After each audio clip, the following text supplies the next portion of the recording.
All right, let's dive in. Today we're looking at something pretty wild, something a lot of people thought they'd never see again, Donald Trump back in the White House. Yeah, it's definitely a huge shift in the political landscape. And we're going to dig into a whole bunch of sources to understand just how big this is, Trump's plans for his first 100 days, who he might pick for his cabinet, what world leaders are saying, and even how Elon Musk fits into all this. We've got a lot to unpack here, but it's not just about what's happening now, right? Definitely not. It's about understanding why this matters. What does Trump's comeback tell us about America today? What can we expect in the next 4 years? It's almost like we're looking at America through this really divided lens. It's true. You see this really stark contrast in the reactions to Trump's win. You've got his supporters just ecstatic, calling it Liberation Day, like a weight has been lifted. I even saw one quote. Someone said, "I see a future now. I see that something good is going to happen in the next 4 years. And if God wants 8 more years with J.D. Vance." Wow. Yeah, that's serious faith in Trump and his VP. It's amazing the kind of loyalty Trump inspires in his supporters. But then, on the flip side, you've got people who are genuinely scared. Yeah. I saw someone say, "It's crushing. I honestly don't recognize my country. It's a chasm." A real divide. And it makes you wonder how Trump's even going to begin to lead a nation that feels so split down the middle. That's the big question, isn't it? And his day one agenda doesn't exactly scream unity. He's calling it Liberation Day, too, and going full steam ahead on all his big campaign promises. Starting with energy. We're going right back to drill, baby, drill. Yeah, he's wasting no time there. Fast-tracking drilling permits, greenlighting those pipelines, opening up offshore drilling. It's like hitting rewind on everything Biden tried to do with green energy. What do you think? What does that kind of shift mean, not just for the U.S., but for the whole climate agenda globally?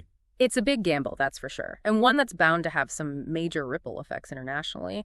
And then there's immigration, another area where Trump's not holding back. Yeah, he's made it clear that mass deportations are a top priority. And he's even pulling out this old law, the Alien Enemies Act of 1798.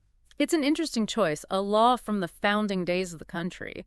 And legal experts are already saying, hold on, does this even apply today? Is it constitutional?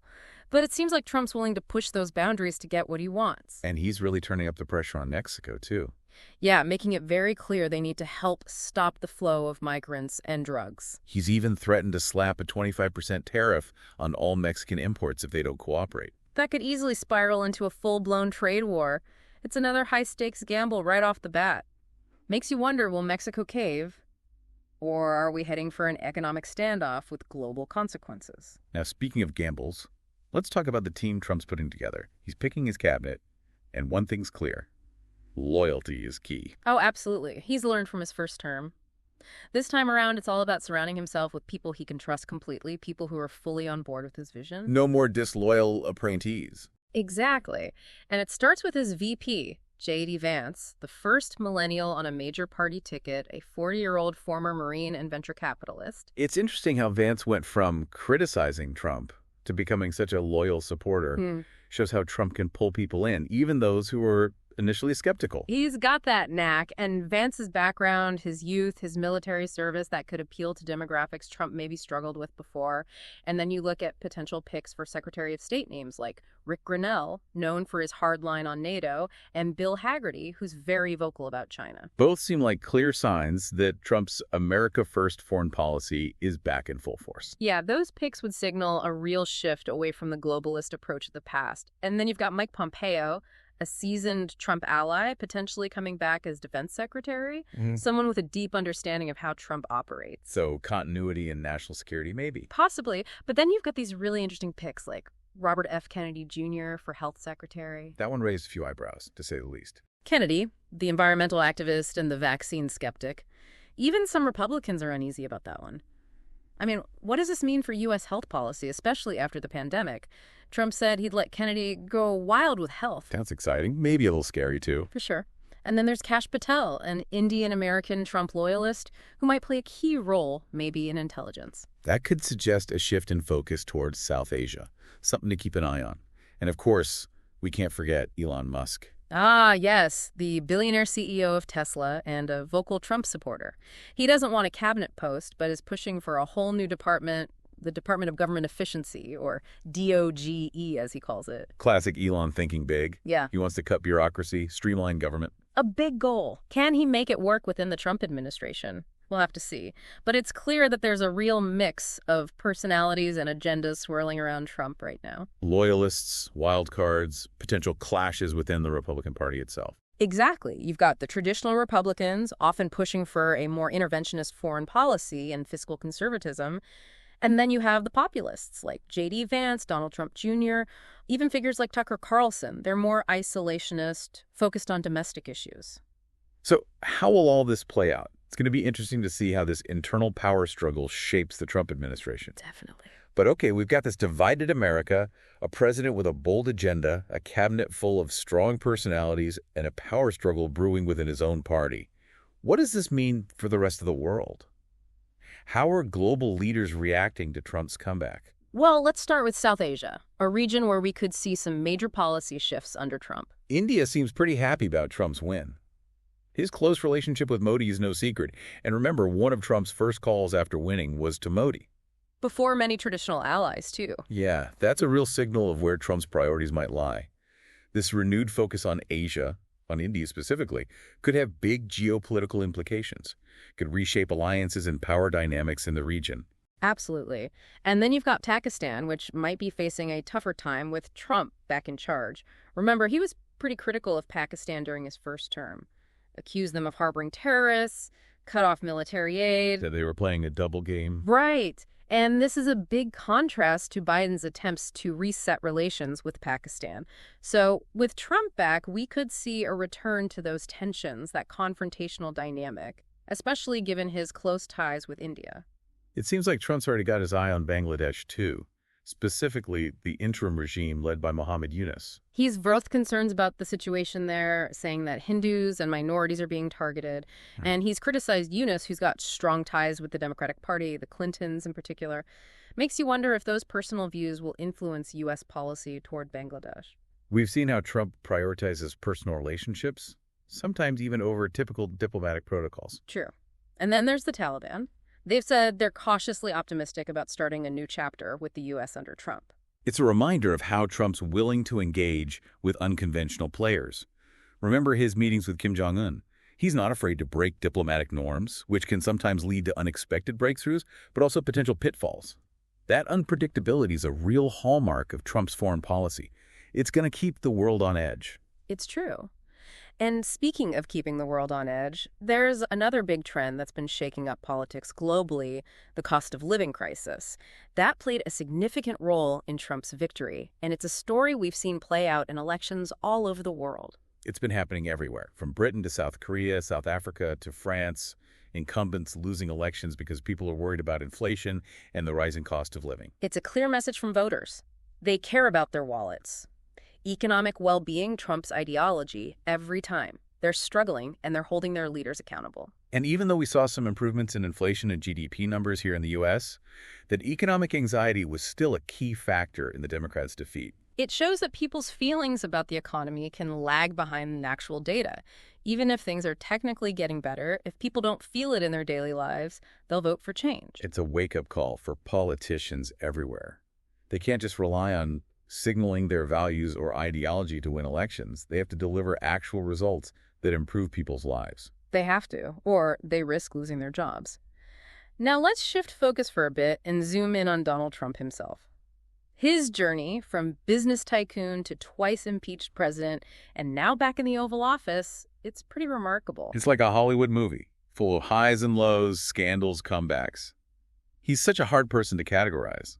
And this return to power just adds another layer to his story. He's a master of self-promotion, built his brand through real estate, casinos, golf courses, even reality TV with The Apprentice. But then he took that name recognition and channeled it into politics. Tapped into that vein of populism, of anger at the system, and it got him to the White House the first time around.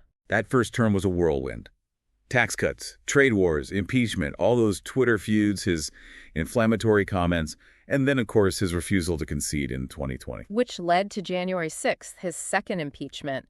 It's incredible that after all that, he's back. 91 felony charges across 4 criminal cases, 2 assassination attempts, constant negative press. He still manages this incredible political comeback. It shows his resilience, his ability to connect with a certain part of America, and maybe, just maybe, the power of second chances in U.S. politics. But his return raises some big questions about American democracy, the rule of law, and America's place on the world stage. This is a story that's far from over. Oh, this is just the beginning of a new chapter, and we'll be here to break it all down every step of the way. It's amazing how much anxiety Trump's return has stirred up in Europe. They're facing this double whammy of uncertainty with NATO and the war in Ukraine. Yeah, it's like they're bracing for impact. They haven't forgotten what Trump said about NATO in the past. Obsolete, irrelevant, those words sting. Especially when you add in those threats to pull U.S. support if they didn't pony up on defense spending. But it's funny, all that pressure actually pushed Europe to increase their defense budgets. A lot more NATO members are meeting that 2% GDP target now. It's almost like he accidentally made NATO stronger by shaking things up. Right. But even with those efforts, the anxiety's still there, especially when it comes to Ukraine. That's the real wild card, isn't it? Yeah, because Trump has praised Putin in the past, questioned U.S. support for Ukraine, even suggested that Ukraine might have to give up land to Russia to make peace. That sent shivers down European leaders' spines. They see Ukraine as this crucial buffer against Russia, and they're terrified that Trump might pull back U.S. support, leaving Ukraine vulnerable and emboldening Russia. They're playing a high-stakes game of chess, and they're trying to make their moves before Trump flips the board. They're calling it Trump-proofing their support for Ukraine, trying to make it harder for him to back out. So how are they doing that? I read that they're rushing weapons and aid to Ukraine, basically trying to front-load everything before Trump officially takes over. Exactly. They're trying to lock in as much support as possible, present a united front against Russia no matter what Trump does. Makes sense. But realistically, there's only so much they can do. Ultimately, the fate of Ukraine and maybe even NATO is in Trump's hands.